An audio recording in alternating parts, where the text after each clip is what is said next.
Romans 1 through 3. It's a hard thing to talk about because, it's deep, it's hard to understand.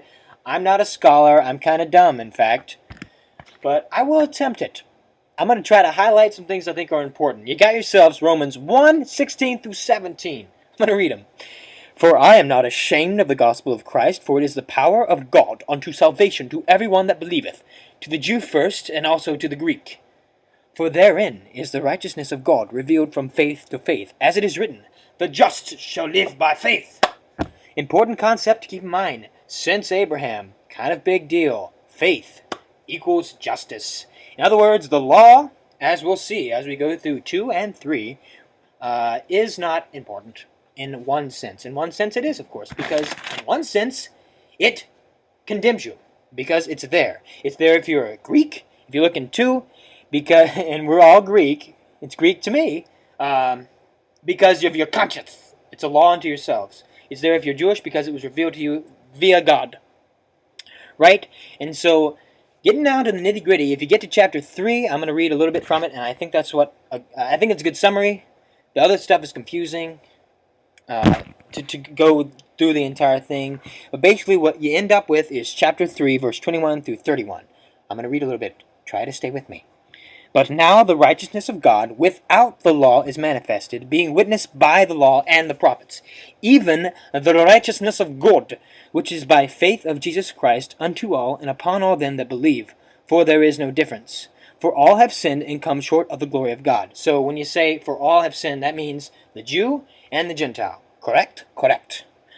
Being justified freely by his grace through the redemption that is in Christ Jesus. Now here's the deal about the Bible.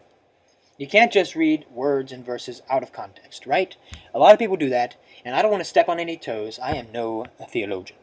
But if you look over in chapter 2, you got yourself talking about deeds. You look over in chapter 3, you got yourself talking about faith. You look over in Romans 1, you got yourself talking about something a little different. Put it all together, what do you get? Basically, we're all sinners. Works mean nothing apart from being in Christ. And the way you get saved nowadays, as apart from when I was a kid, no, just kidding, I was never an Old Testament prophet, is via Jesus. And that is the whole point of Paul. He goes through and he talks about, Jews are awesome. It's awesome. Some people screwed up along the way. You know what else is awesome?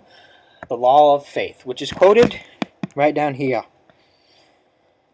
Where is it? Where is boasting, then? Is it excluded? By what law? Of works? Nay, but by the law of faith. So you went from the law of works, the Old Testament law, to the law of faith, which has been there all along, in fact, since Abraham, because God said to Abraham, I'm going to bring salvation through you because you are faithful, right? If you remember that story. So, yeah. There's so many great phrases and verses. It's better than reading Shakespeare. Let me say that, kids.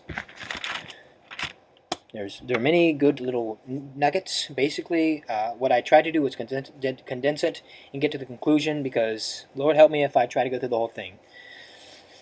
Anyway, let's see if that worked. Until next week, goodbye.